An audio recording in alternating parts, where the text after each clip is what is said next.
Hi there, I'm David Batsoffen, and this is In Conversation With. I host a travel blog called Travel and Things, and my guest today is former newspaper editor Kevin Ritchie. Kevin, how are you doing? I'm very well, and thank you very much for having me on your show, David. It's only a pleasure. Where does lockdown find you? Well, I'm in my office. I'm a netizen of the Fourth Industrial Revolution. So lockdown has had very, very little effect on me or on my business. So this is where it all operates from. But equally, I could operate just as well from a coffee shop on the same laptop that I'm using to speak to you and a router from my briefcase. And that is, it's a very, very long way from the days when I started my career with basically a ballpoint pen, a notebook, and a portable typewriter. Let's go back. When Kevin Ritchie left school, is journalism what you wanted to do, Kevin, or did you find your way to sort of editor of a national newspaper circuitously?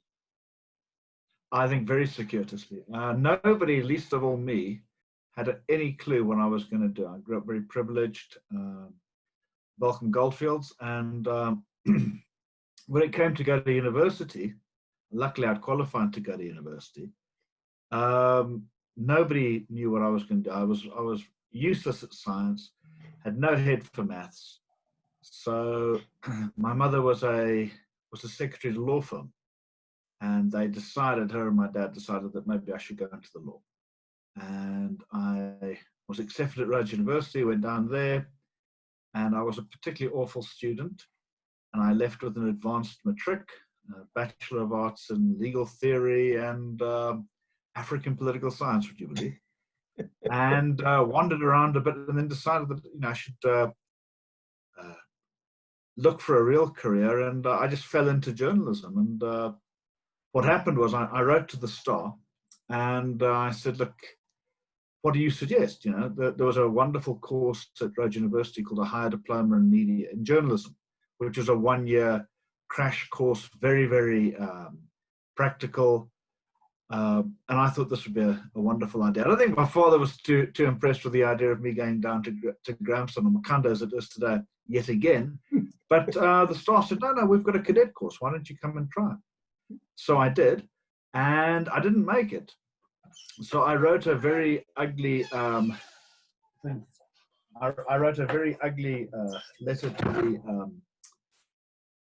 to the editor of the then editor of the Star, a lovely chap called Roy Anderson. I said, what now? And he said, do you want to go to Kimberley? And I said, yes. My second question was, where's Kimberley? And I borrowed my mother's car and set off from Volcom in the middle of the Northern Free State down a very circuitous route, early one Monday morning, and stopped at Shorty's Cafe, Madeira Cafe, outside the Diamond Fields Advertiser, and started my career there. It was only going to be there for a year. I ended up staying 13 years, fell in love, got married, started what was a rather large family, and it's not because we're Catholic, and yes, they're all our kids, but rather we always blame the fact that the SABC signal was rather poor in Kimberley. 13 years in Kimberley, fantastic years, wonderful place to learn the trade, and literally learning the trade. When I started there was a Printworks, a commercial print jobbing firm called Northern Cape Printers, and the DFA as we knew it, or the Tizer, as some of the older Kimberlites would call it, had its own press. It was the Friends old press, the Friend in Bloemfontein. When they'd closed that in '85, the press had moved across. So, and I had a very, very, very wonderful, blessed time in Kimberley because I had so many opportunities. So very shortly after I arrived there, the editor was got rid of, and as normally happens in these small towns, and left to go and do much better things. A brilliant man, and he was replaced by an old pensioner who unfortunately died about a year later, who I had to bury and keep the paper coming out. So I was the last person there, literally, who could kind of switch off the lights and and sweep the floor on the way out. So they made me the editor. And then 3 years later, I became the manager as well. And then in about 7 years thereafter, they said, no, look, it's time you went to Joburg. You have to go to Johannesburg. You're becoming a legend in your own mind. My wife would have told them I was becoming a legend in my own mind a lot earlier than that. But we moved to Johannesburg. Our fourth and final child was born up here shortly after we arrived. And I started working at independent newspapers, where I'd been for my entire career. Yeah. And I worked in advertising, in special projects. And from there, then went back to editorial and worked at, it's a big company with the Star and the Saturday Star, Victoria News, Sunday Independent, all up here. The Diamond Fields Advertiser in Kimberley, and then, of course, huge media assets in Cape Town, Cape Argus, Cape Times, Weekend Argus, all the Cape community newspapers, and then, of course, Durban with the Mercury, Daily News, the Independent on Saturday, the Sunday Trib, Post. And I worked in an editorial synergy unit, helping just coordinate. You can imagine an operation like that. There were a huge amount of journalists, and I worked with some incredible legends of the game, and learned once again from there. And then my editor was Mohsin Williams. He was also the group editorial director, and then I worked on the Saturday Star for him. First with a guy called Brendan Seary, one of my mentors, who's now deputy editor of the Citizen.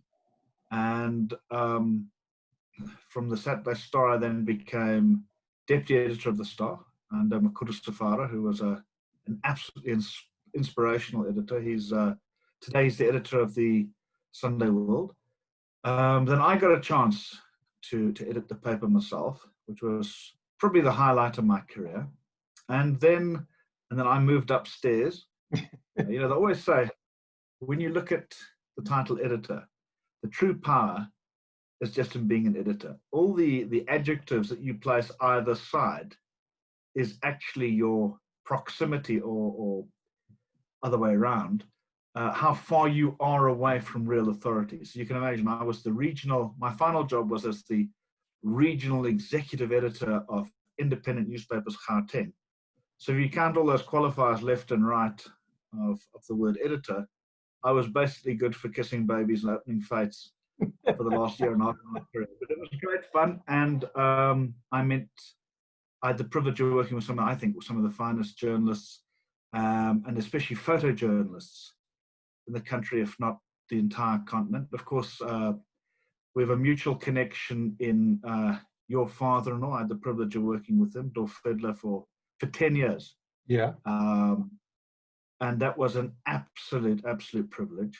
So I had a really wonderful time. And then 2.5 years ago, I went out on my own.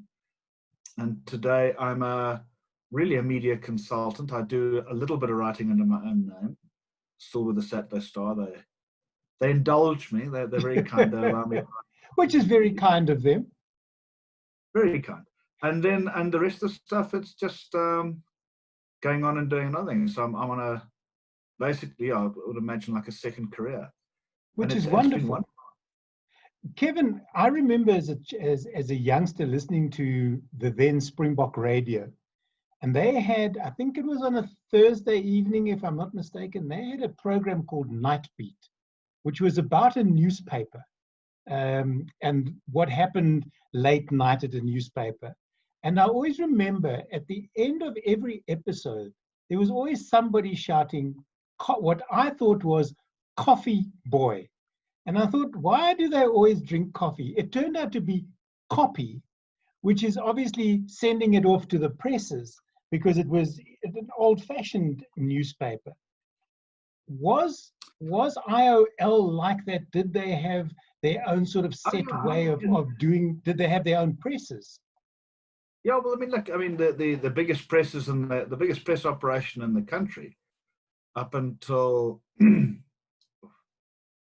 memories, I can't give you the exact date, but probably up into close to the Rugby World Cup. The presses at the Star building would have been the biggest one, probably the biggest press operation in the country. You know, They but can I were, just stop you there for a second, Kevin? Do you know that today, 10 years ago, well, today is the anniversary of the Rugby World Cup. 10 years. yes, no, that I do know. That Yeah. was no of '95, Yes. of the '95 World Cup. Yes, and Yes. I'm as a rugby fan. Yes, indeed. I've been the Star's been brilliant actually. They've got probably one of the finest sports writers, and they've got some great sports writers. They've got Mark Kearney is a phenomenal sports writer, writing a lot of wonderful anniversary retrospective articles about that time, about '95. But yeah, no, the biggest. I mean, when the presses used to start up at the Star, we were on the editorial floor. That was the first floor, and there were four basements where the presses were on, and you could actually feel the entire building shake when those presses started. And it was a devastatingly sad day for the Jurassic types among us like myself when the presses were pulled out, because newspapers don't need presses. Someone else can do the presses. Someone else can do the delivery of newspapers. It's often a lot cheaper. So what happened was that the presses at the Star, they were called TNPC, the Newspaper Printing Company. That was the Rand Daily Mail's old press, and then three of the Star's presses, and they formed a separate company because the company that today owns the Sunday Times used to get pressed at the Star. So did the Star, obviously, every night, and all the others. And eventually the Diamond Fields Advertiser, after we'd had our own press, our press was moved up here, and we started, the paper then started pressing up here. And to this day, I think they're starting to press now out of Bloemfontein. But for close on 15 years, they would be printed up in Johannesburg and trucked back every morning, the early hours of the morning, to Kimberley, which is 480 k's down the road. So it's about the economy of scale. Yeah. But it is very, very special. I'm coming back to, you were saying the copy boy. You talk about those days, a lot of liquor on the floor. People would have been, the copy boys would have been bringing the copy, taking the copy down to the works department and probably bringing back the bottles of whiskey for the sub-editors. But they're all so much fitter these days. And of course, with social media, there's not a hell of a lot of time for those kind of shenanigans. When you hear the stories of the old timers, you actually wonder how on earth they ever got newspapers out that actually made any sense, but they did. I was about to ask you that, because back in those days, there must have been some serious egos around that needed a lot of massaging to keep in place.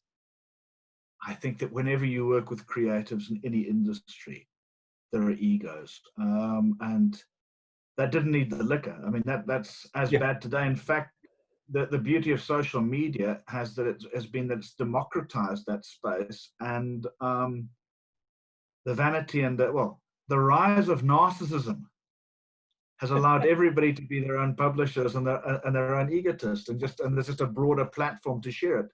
But yeah, I mean, the stars, the talent, it's the same. I would say that, when you're looking at managing egos, I've seen bigger egos on TV and radio than in print, probably because the talent on the airwaves, it feels itself closer to the audiences, whereas the writer still hides behind sub-editors and the whole thing. But to come back to it, so a copy boy, how the newspapers used to be made, back in the Ancien Regime, and it hadn't changed basically since Gutenberg invented movable type back probably in about the 13 or 1400s, was that the reporters would type on little, they called it a quarter folio. It was like a quarter piece of, if you had to take a piece of A4 and divide it in three and cut it, that was the size of the piece of paper you would type on. And you'd put the name of your story or the slug on the corner, and you'd pin it together. It would go to the sub-editors, and then they would lay it out. They would allocate its space on the page, and then they would shout for the copy boy, and they were all males, so it was all copy boys in those days, like messengers. And they would run the copy across on this paper with its headline that had been written in, and they would then allow that to be set in type, and that would then be dummy printed, sent back for corrections, and then when those had been corrected, they would go in the press. So what happened was, with the advent of desktop publishing in the 90s, all of a sudden you did away with a whole swathe of crafts and trades, because now the sub-editors themselves started laying out pages. And in today, it's just become even faster, because now we don't even go to press. You can basically become your own sub-editor and your own publisher on the back of your cell phone. And you can do audio, text, video, whatever you want. Is there any particular story over your career that you broke, or that you are so proud that it was on one of your editions? One that sort of springs to mind. I don't want to sound conceited, but they were all great days. You know, I mean, I think 94, the elections in 94 in Kimberley was incredible. That probably sticks out. But I mean, you know, I had the opportunity of that, the Soccer World Cup. I remember working on the Saturday Star. We had a front page. It was just a picture, and it was a bird's eye view picture of FNB, where the opening game had been, and we had a two-word headline. I think it was Ayoba Time or Ayoba Mzansi. And then the third one would have been probably when I was on the Stars, deputy editor, and Nelson Mandela died. Yeah. And we worked through the night, and I think once again it was tribute to Makuru Savada's leadership, that he called conference at 2 a.m. in the morning. So he called conference at 2 a.m. and he had probably a fuller conference than he would have had than at 11 o'clock on a Monday morning. And that just showed you the level of respect he was held in, and also the determination of the staff at the Star to all be on the story. And by 2 a.m., we'd already reworked. In those days, there used to be 4 editions, 2 editions overnight and 2 editions on day. And we'd already worked. We got it in for the first edition at 9:30. I think we just got it in because we kept that back. The second edition that went off at midnight, we'd already changed a huge amount.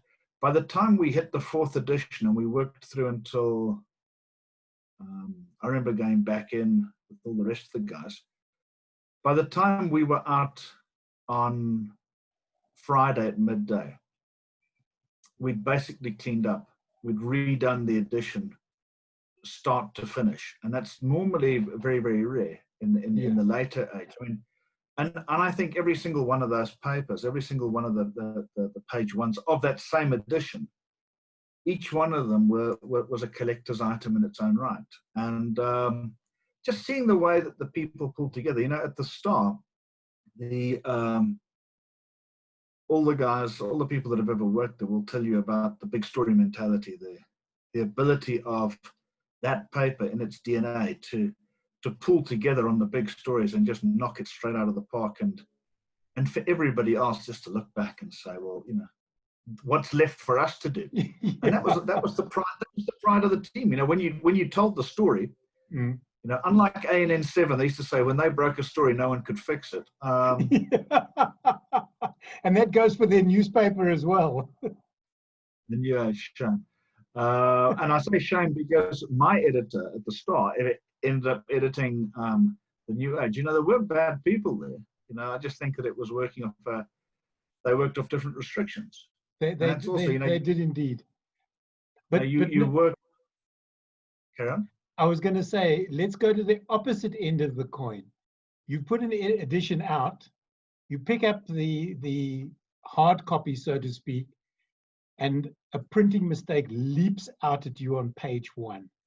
Skip past everybody. Has that happened? And you sort of gone, all right, let's not say anything and see if anybody picks it up. No, it happens all the time. I think one of the worst was I was on the Saturday Star, and I used to have to go on the radio on 702 on a Saturday morning, and I was still a cigarette smoker on those days. And my wife said, because we get home late on a Friday night from putting the paper out, normally after midnight, and I'd be up at, I think it was, you know, the real kind of Those times on radio when there's nobody to fill the space. So we'd probably going on about 6:25 or something in the morning. That was You know, my in between show time. What do you mean nobody to somebody to in fill the between space, Kevin? in between the gardening slot and how to groom your dog and that. And this here from Kevin Ritchie from the Saturday Star. And my wife said to me, "Listen, go and have a cigarette and get your radio voice." So I'd go off and I have a couple of puffs, and I was looking at this paper, and it just struck me between the eyes. We had they call them crossrefs. You're like there's windows on the front of on the top of the front page, on either side of the masthead or the title, where you'd advertise your stories within. And we had a lovely deep etched picker. And deep etch is when so if you're looking at me at the moment and you cut away the back of my office, right, just left with this torso, that's a deep etch. So there'd be a deep etch of, in this case, Tava and Becky, and say 3 lines of copy about what the story was, and then the page reference. And 8 of us had seen this, and I was there taking a drag on my Chesterfield, and I almost swallowed it because there it was spelled Mbakai and not Mbeki, because we transposed the vowels. And it's one of those bizarre things that you see them in Facebook memes and whatever, that if the letters are all there and the word begins with the letter you expect it to and ends with the letter you expect it to, then the middle you won't pick up the mistake, and none of us did. However, every single place, and I mean, this was about, these crossrefs were about 30 points. So 30 points is about that big. I mean, it's unmissable. And I didn't miss it anywhere I walked on Saturday when I saw the paper. Metaphorically got up between the eyes. And nobody said a word. Nobody. On Monday, we used to have a thing. It's a terrible thing. When you work on a weekend paper, especially a Saturday paper, it's a bit of a bugger because you're caught betwixt the daily guys and then the big Sundays. So the Saturday's a bit of it's a wonderful. We always used to say it was Brendan Siri that said this. The Saturday Star is the star in.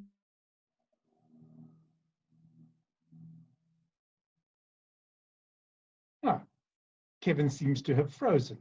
Hopefully he will come back to us. This is what happens with live broadcasting, specifically in what happens today with technology. I'm hoping he'll come back to us momentarily. If you've just tuned in, hopefully you've been watching for a while. I can see you. Hello, okay. Can you get me? Yes, and it seems like we're still recording, so let's be careful about what we say. Where do we get up to? You'll obviously cut and edit this, but yeah, okay. No, don't cut and edit. There's no cut and edit. This is live, Kevin. It's what happens. Well, we can live with that as long as you can live with it. But no, we were talking about mistakes and how nobody else picked it up. Yeah, but anybody who thinks that newspapers teach you very quickly that you've got to make a decision, even if it's the wrong decision, because everything else hangs on that. You know, the beauty of working on the Star is that in the old days we could change it between editions. We'd normally pick it up and there'd be a mistake, and it would never be an egregious mistake, but it would be an honest mistake that would have slipped through the cracks. It's a lot more difficult on a weekly paper because you got one crack at it, and this albatross hangs around your neck for the entire week until you can fix it. On the daily, it's cut and thrust. You're in it, you're at it, and the reality too is that we don't want to sound cynical about what we do because we took it very, very seriously, but we can't take ourselves too seriously. We were only journalists, we weren't like heart surgeons or whatever. And if we did make mistakes, it was going to be wrapping fish and chips by the end of the evening in any case. So, exactly. But I want to pick up on that, Kevin, because I want to ask you about, in everything, in most professions, if you look at photography, it's Canon versus Nikon. If you look at crisps, it's always Simba versus Lay's or Willard's. The cool drink wars, Coke versus Pepsi. And in print, there is print and then there is digital. The problem, as far as I'm concerned, with digital is that you can't wrap fish and chips in it. But is that where and I hate to use this expression, the new norm is going to be? And what we are experiencing now is, I don't want to say the death knell for print, but the digital space is going to become broader, whereas print might reduce.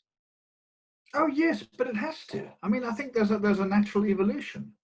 You know, it's what the market can sustain. But you know, as Mark Twain said about the reports of his death, it's the same as you can say about print. I mean, we've seen a return of the vinyl. I got rid of all my vinyl collection and my record players. And I said to my kids, record players, I said, what is that? And then all of a sudden they were there in the shops. You'll always need newspapers. And you'll always need, and the thing about newspapers is that newspapers can pivot and transition onto different platforms. But every Arlie can have a social media profile. The thing is that social media is a tsunami of information. We're now living in an infodemic. Yeah. It's beset by contested narratives, with opinions masquerading as fact. You know, we look at the coronavirus pandemic, and the debates around, you know, there's good science and bad science, fake science and real science. How do we make sense of that? The only way you make sense of that is with a trusted news medium. The word medium has two meanings. One in that it is a mechanism by which you receive your news, but also the journalists mediate what the news feed that you want. They curate it, all those newfangled terms.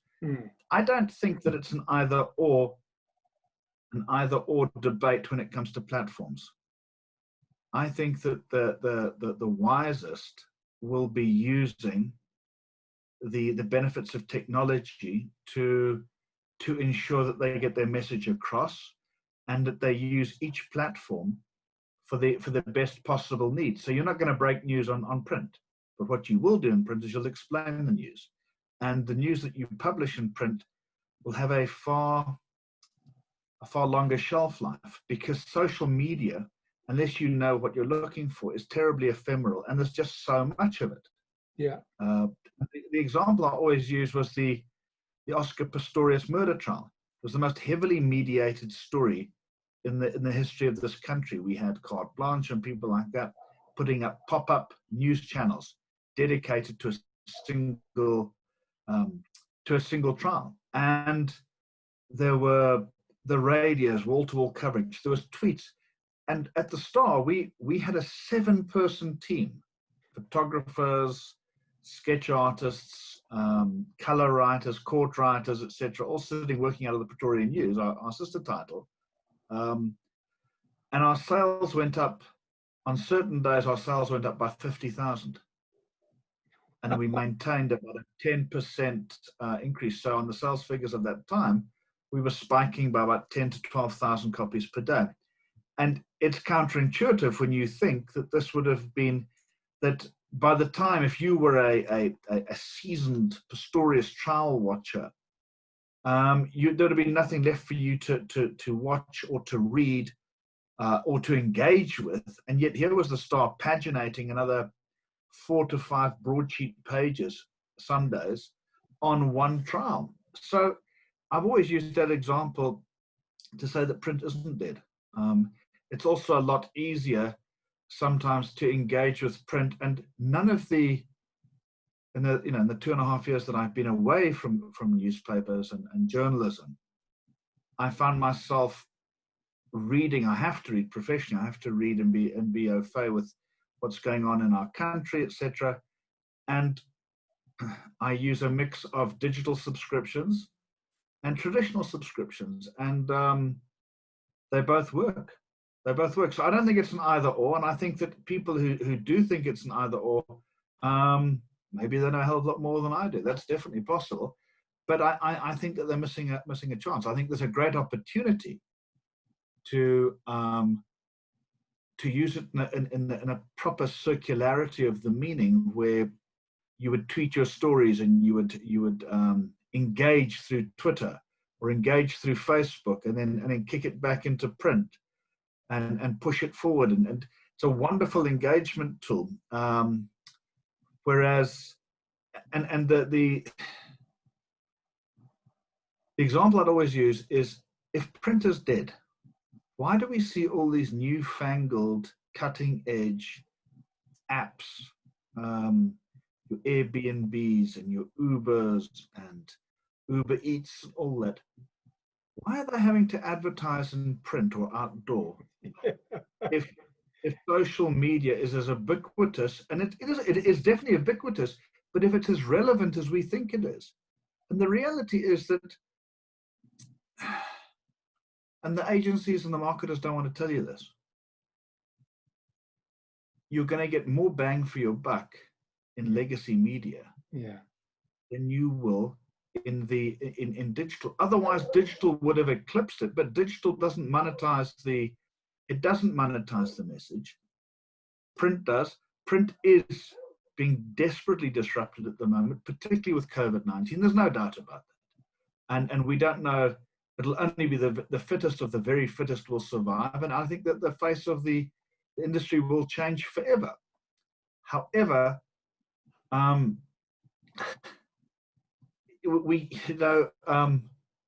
Facebook likes are not going to beat the sale of 150,000 newspapers. Yeah, I hear what you're saying.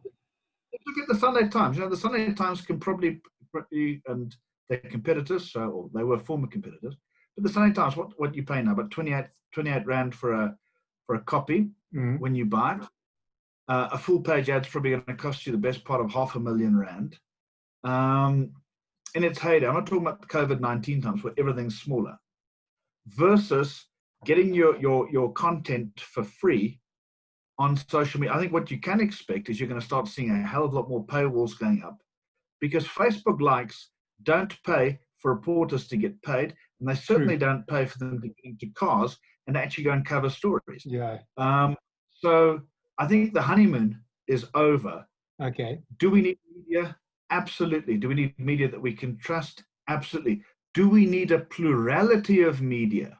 Because remember, the freedom of the press is not about the freedom to read views that accord with yours, or for me as a former editor to publish views that accord with mine, but rather it's an injunction to publish views that are contrary to mine, that provoke thought. Because otherwise we're going to end up with a closing down of the public space, and indeed of informed debate. And one of the great tragedies, I think, of the advent of social media and the democratization of the space has been the closing down of debate. Yeah. So you'll see that there's a terrible there's a cancel culture that's come up. There's a terrible, dare I use the word, almost a fascism on social media, where there's a lot of groupthink that's happening, and people are being vilified by trolls. And indeed, and I don't want to sound like a conspiracy theorist, but we've seen this plenty of anecdotal and real evidence. If you look at the work that Richard Poplack and them at the Daily Maverick have done with this wonderful documentary that's just being released at film shows and film festivals all over the world, about the whole state capture project and how the social media platforms were weaponized by bots to silence dissent. And that's a very, very dangerous thing. So yeah, I hope that newspapers will go on forever. I want to end with one specific question. Do sub-editors, or is one of the job descriptions of a sub-editor to have a sense of humor when it comes to putting headlines together? And the one that springs to mind, and I even remember where I saw it, was outside Hyde Park. It was 100 years ago, when the Reverend Canaan Banana was still in Zimbabwe. And the headline read, "Banana slips into South Africa." Now, there have been multitudes. I collected newspaper posters for the longest time. because of those headlines. And I'm hoping that those were done on purpose and not sort of by accident. And after the event, they went, "Oh, that was clever." I think that a lot of them would have been done by accident, but afterwards, when they worked, the originators would have said, "No, we meant that. But we meant that all the way." There's an art to writing. There's an art to writing posters. I'm not too sure I ever had it, but there's definitely an art to it, and there's an art to writing good headlines. A sense of humor is critically important, I think, just to deal with the kind of vagaries and perversities of working in a newspaper. But you'll be very careful to read the room, and in a multicultured, multifaceted society like ours, it's very, very easy to disappear into your own brilliance and create an incredible amount of hurt and offense inadvertently because you're trying to be too clever for your mates. And that's why I loved the newspaper environment that I worked in, because it was always incredibly diverse. And although whatever they say, the editor's decision is final, because the buck stops with the editor. That's the person who gets sued. That's the person who takes the responsibility. But if you're lucky, as I was, to work in an environment with a really good bunch of people who've got your back, you can have the most spirited debates, and there's a time for funny and really funny, and there's a time to be serious. And the trick is knowing what it is. But you know what they say about editors? An editor is someone who separates the wheat from the chaff and then prints the chaff.